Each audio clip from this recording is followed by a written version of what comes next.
आज की बात। रिश्ते दिलों से बनते हैं, बातों से नहीं। कुछ लोग बहुत बातों के बाद भी अपने नहीं होते और कुछ खामोशी से अपने हो जाते हैं।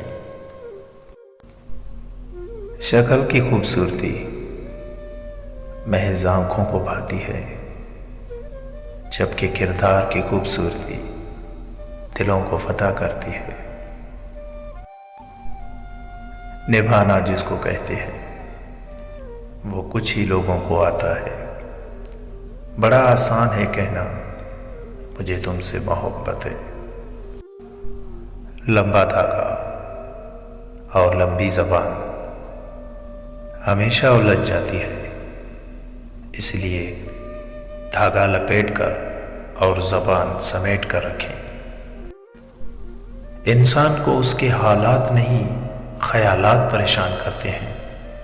हालात तो वक़्त के साथ बदलते रहते हैं, लेकिन ख्यालात को बदलना आसान नहीं।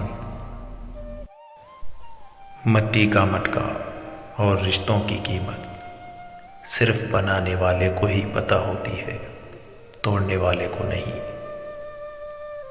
और गलत को सही साबित करना इतना मुश्किल नहीं जितना सच को सही साबित करना।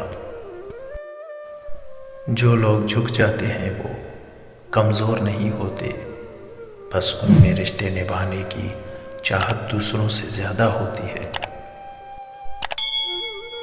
कामयाब लोग दूसरों से मुख्तलिफ नहीं होते, मगर उनके सोचने का अंदाज़ मुख्तलिफ होता है।